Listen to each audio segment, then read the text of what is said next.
Nagbubukas ang pelikula sa isang full-time na profesional na magnanakaw at part-time bartender na si Nathan Drake na nakabitin ilang libong talampakan mula sa ibabaw ng dagat, kasalukuyang nakasabit ang kanyang paa sa mga kargamento na mismong nakasabit sa isang eroplano. Ginamit ni Nathan ang kanyang pambihirang lakas para mailigtas ang sarili, ngunit nang nakahinga na siya ng maluwag ay isang vintage na kotse na gumugulong mula sa exit ramp ang biglang tumama sa kanya. Mamamatay na sana ang binata nang biglang may humawak sa kanya. Ang eksena ay biglang lumipat sa isang flashback 15 taon na ang nakaraan sa Boston, ang binatilyo na si Nathan ay nakasabit sa balcony ng isang museo. Siya ay babagsak na sana sa kanyang kamatayan kung hindi lang dahil sa kanyang nakatatandang kapatid na si Sam, at dito ay malalaman natin na pumasok ang dalawa sa Boston National Museum para nakawin ang orihinal na mapa ng ekspedisyon ni Ferdinand Magellan. Ayon sa ilang mga kwento mula sa panahong iyon, ang paglalakbay ni Magellan sa buong mundo ay upang makahanap ng isang nakatago na gintong kayamanan, ngunit hindi na siya nakauwi kaya ang ibig sabihin ay nasa labas pa rin ang kayamanan. Malinaw na plano ni Sam na gamitin ang mapa upang mahanap ang malaking imbakan ng ginto, maya-maya ay inilagay niya ang isang kutsilyo sa keyhole at sinubukan na buksan ang istante na may laman na artifact. Sa oras na iyon ay biglang tumunog ang alarm at nahuli ang magkapatid, mabilis silang dinala pabalik sa orphanage kung saan sila nakatira. Napag-alaman na ito ang ikatlong beses na nahuling nagnanakaw si Sam, kaya naman ang punong madre na nagpapatakbo ng orphanage ay nagpasya na paalisin si Sam at pilitin siyang layuan ang kanyang kapatid. Ilang sandali pa ay pumunta si Nathan sa kanilang dormitoryo para lang makita si Sam na palihim na lumalabas ng orphanage. Ipinangako niya sa kanyang nakababatang kapatid na babalik siya balang araw bago nagyakap ang dalawa. Pagkatapos ay lumipat ang eksena sa kasalukuyang araw kung saan ang nasa hustong gulang na si Nathan ay nagtatrabaho bilang isang bartender sa New York. Siya ay isang kaakit-akit na tao na labis na propesyonal sa pagnanakaw ng mga gamit ng mga tao nang hindi man lang pinaghihinalaan. Si Nathan ay magpapakita sa atin ng isang magandang halimbawa ng kanyang talento nang siya ay nagsisilbi sa isang mayamang babae. Una niya itong ginulo sa pamamagitan ng pag-aalok ng lighter pagkatapos ay kinuha ang isang brilyante na bracelet sa kamay nito. Sa tabi nila ay may isang batikang tagahanap ng kayamanan na nagngangalang Victor Sullivan ang nanunood sa kanyang ginagawa. Kinausap niya si Nathan ilang sandali pagkatapos ng pangyayari at nag-alok sa kanya ng pagkakataong sumali sa isang paparating na ekspedisyon. Tinanggihan ng huli ang alok at magalang niyang hiniling kay Victor na umalis sa bar, gayunpaman, hindi nagtagal ay nalaman ni Nathan na nakuha ng estranghero ang bracelet mula sa kanyang likod na bulsa at sa halip ay nag-iwan ng business card. Nang matapos ang kanyang trabaho sa bar, pumunta si Nathan sa address na binanggit sa card na nagkataon na apartment ni Victor. Habang nag-uusap ang dalawa, ibinunyag ni Victor na kanina pa niya siya inaasahan at isiniwalat kung saan niya itinago ang bracelet. Agad naman itong kinuha ni Nathan at aalis na sana ngunit bigla siyang may nakita. Laking gulat niya nang makita ang orihinal na kopya ng mapa ni Magellan na nakalagay sa isang sulok ng silid. Kasunod nito ay ibinunyag ni Victor na dati niyang katrabaho si Sam at alam niyang kapatid niya si Nathan. Ito ay nag-udyok ng isang talakayan tungkol sa paglalayag ni Magellan at kung paano ito nakuha ng mga mongkadas. Lumalabas na ang maharlikang pamilyang ito ay naging pangunahing manlalaro sa ilang mga kalupitan sa buong kasaysayan.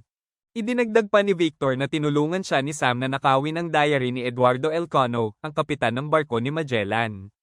Naglalaman ito ng mga impormasyon ng paglalakbay ng barko at mayroong mga pahiwatig na maaaring magbigay sa kanila ng lokasyon ng nakatagong mga ginto.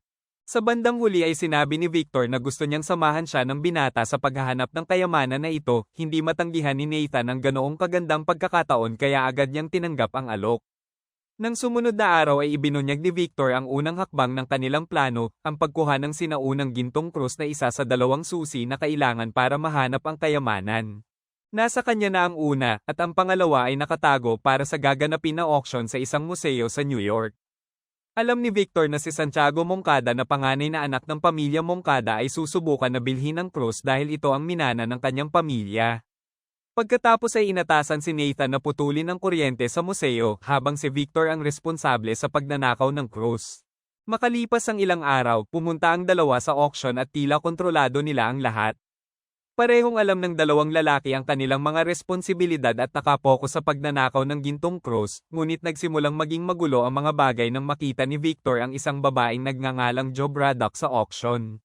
Siya ay isang walang awa na mersenaryo at ngayon ay nagtatrabaho kay Santiago Moncada. Agad niyang nilapitan si Victor na nagpapahiwatig na alam niya kung bakit siya nandoon. Gayunpaman ang ating mga bida ay nagpatuloy sa kanilang plano at si Nathan ay pumasok sa control room ng museo, malapit na niyang putulin ang kuryente ngunit nahuli siya ng malaking matipuno na Scottish na tauhan ni Moncada. Pagbalik sa pangunahing bulwagan, si Victor ay kailangan na mapahaba ang oras sa pamamagitan ng pagtatangka ng mahigitan ang presyo ni Moncada sa auction. Alam niya na wala siyang pera para makipagsabayan sa mayayaman na ito, ngunit wala siyang pagpipilian kundi gawin ito. Sa kabutihang palad para sa kanya, si Nathan ay nagawang takasan ng Scotsman at nakagawa ng isa pang paraan upang maging isang diversion. Kumapit siya sa isang kalapit na chandelier na lumikha ng kaguluhan, habang ginamit naman ni Victor ang pagkakataong ito para mabilis na magpalit gamit ang uniforme ng bantay ng museo. Pagkatapos ay kinuha niya ang suitcase na naglalaman ng cross at nagkunwari na dadalhin ito sa safety locker. Gayunpaman, tumungo siya sa labas sa parking lot kung saan naghihintay si Nathan sa kanyang sasakyan. Dumating na ngayon ang ikalawang yugto ng plano habang kinukuha ng dalawa ang artifact at naglalakbay sa Barcelona. Doon ay nakita nila ang kasamahan ni Victor na si Chloe Fraser na may hawak ng pangalawang krus. Hindi na siya nagpaligoy-ligoy pa at sinabi sa dalawang lalaki na wala siyang tiwala sa kanila at ayaw niya silang makatrabaho sa lumayo. Si Victor na nag-aalinlangan sa intensyon ng babae ay sinabi sa kanyang partner na suriin ang krus na nasa backpack at sa kanilang labis na pagkagulat ay napagtanto nila na ninakaw ni Chloe ang artifact at ngayon ay tumakbo na palayo patungo sa parking lot. Hinabol siya ng dalawang lalaki mula sa iba't ibang direksyon ngunit masyado siyang mailap. Nakasakay na si Chloe sa kanyang sasakyan at aalis na sana nang humarang si Nathan sa harap, pagkatapos ay ipinaalala niya sa kanya na hindi niya alam kung saan hahanapin ang kayamanan kung wala ang kanilang tulong. Nang walang ibang pagpipilian, napilitan si Chloe na makipagtulungan sa dalawang lalaki dahil nasa kanila ang diary ni Eduardo Elcano. Si Nathan na bihasa sa pag-unawa sa mga palaisipan ay ilang beses nang pinag-aralan ang journal, naglalaman ito ng guhit ng isang puno kaya naisip niya na ito ay isang simbolo ng relihiyon.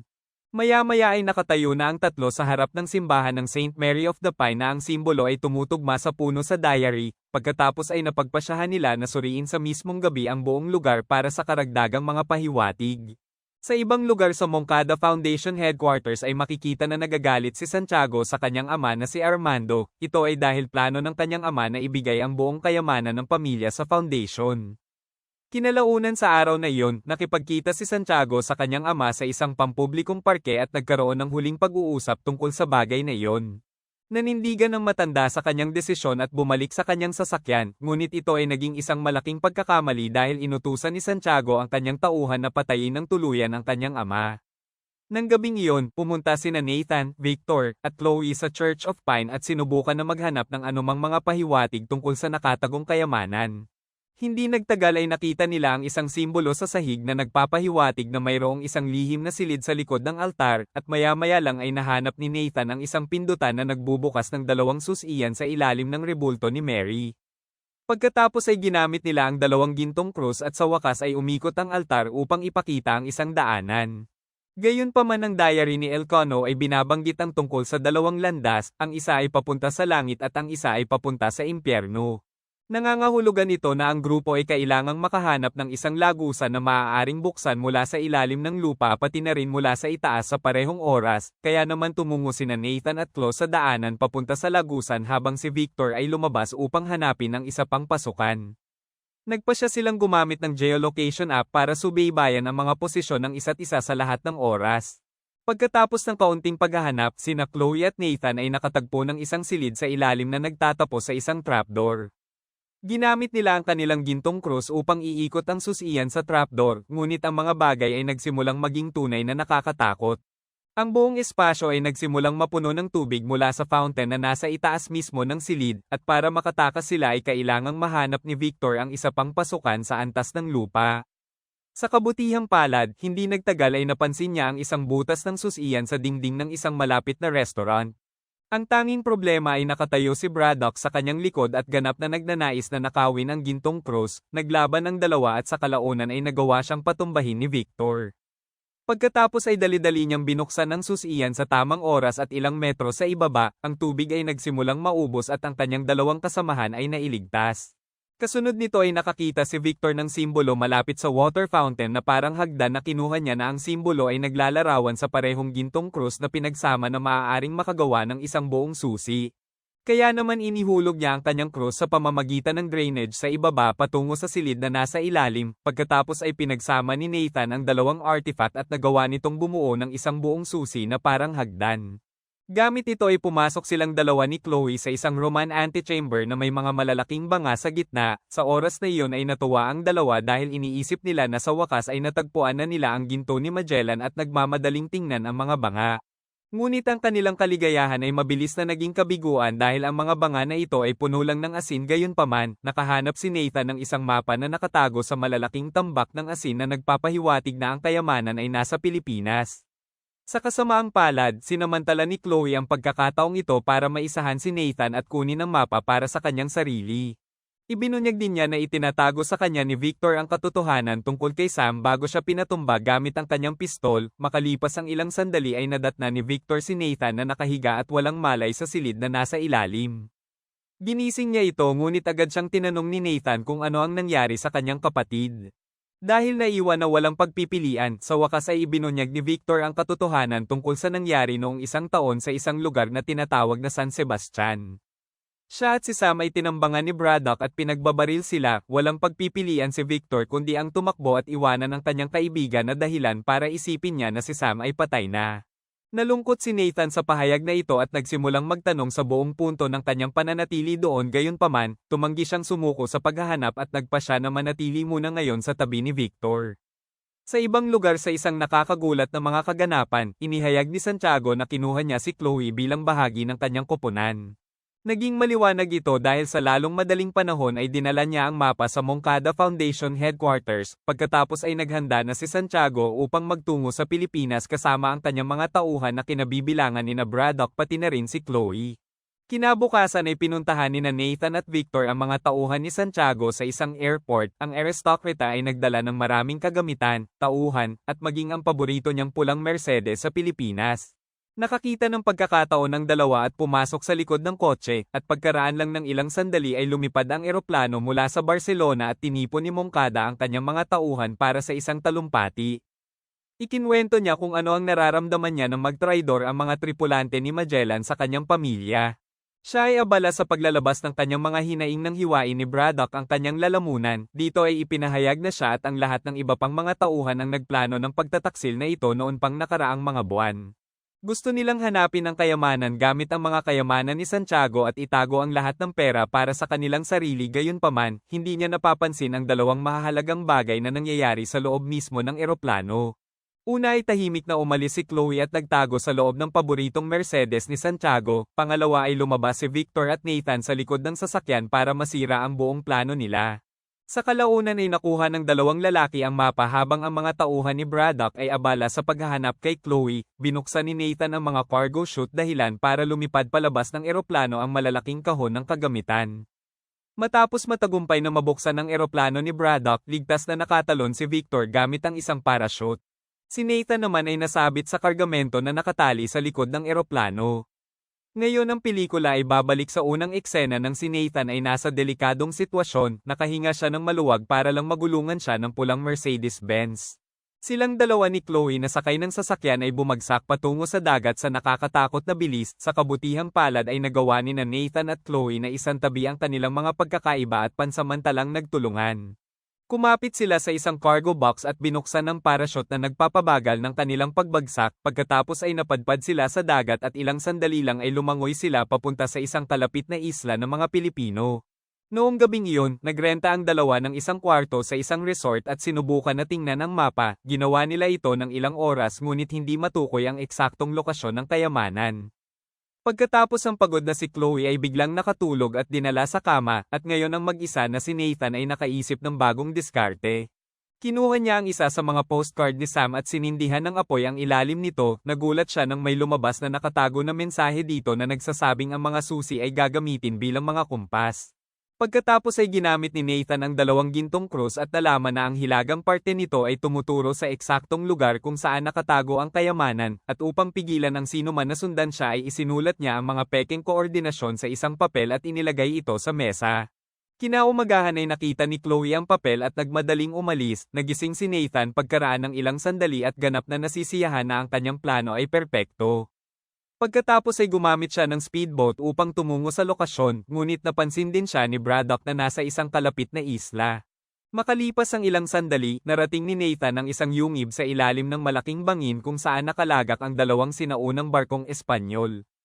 Ang binata ay napupuno ng kaluwalhatian dahil sa kanyang mga natuklasan nang biglang dumating din si Victor sa lugar, lumalabas na nahanap niya si Nathan sa pamamagitan ng geolocation tracker na ginamit nila ilang araw na ang nakaraan. Silang dalawa ay pumasok sa loob ng barko at nakahanap ng toneladang ginto na nakaimbak sa mga kahon na gawa sa kahoy, sa kasamaang palad ay hindi nagtagal ang kanilang kaligayahan dahil dumating din si Braddock at ang kanyang mga tauhan. Naging abala sina Nathan at Victor sa pagkuha sa kanilang sariling kayamanan nang biglang nagpasya si Braddock na gumawa ng mga marahas na hakbang, nagpatawag siya ng dalawang chopper para buhatin ang parehong barko palabas ng kuweba dahil ang mga barko mismo ay nagkakahalaga ng bilyon-bilyon. Nang wala ng ibang opsyon para makatakas, umakyat si Victor sa isa sa mga chopper at pinatay ang mga tauhan ni Braddock, ngunit napansin siya ng malupit na kontrabida kaya inutusan niya ang kanyang mga tauhan na umatake.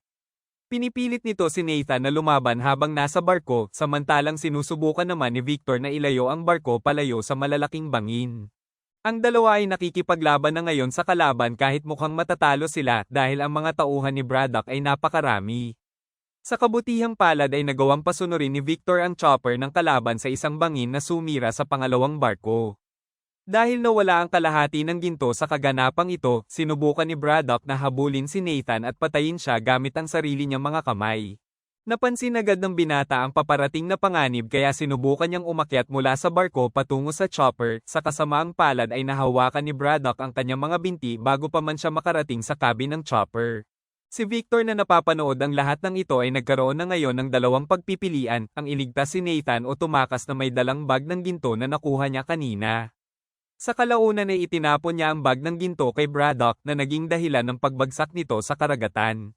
Pagkatapos ay hinawakan niya si Nathan pataas at ang pangalawang barko ay bumagsak mismo sa ibabaw ni Braddock na pumatay sa kanya. Sa paglapit ng Philippine Coast Guard sa mga pagkawasak, nagsimulang lumipad palayo sina Nathan at Victor. Pagkatapos ay ibinunyag ng binata na nakakuha siya ng ilang bar ng ginto at alahas na nasa kanyang mga bulsa. Habang ipinagdiriwang nila ang kanilang tagumpay, napansin nila si Chloe na nakasakay sa isang speedboat patungo sa maling koordinasyon na ibinigay ni Nathan. Sa pagtatapos ng pelikula, ang eksena ay napunta sa isang bilangguan kung saan makikita natin na buhay pa si Sam at sumusulat ng isa pang postcard kay Nathan. Salamat sa panunood. Para lagi kayong updated sa susunod na kwento, mag-subscribe at siguraduhin na naka-on ang notification bell. Ingat!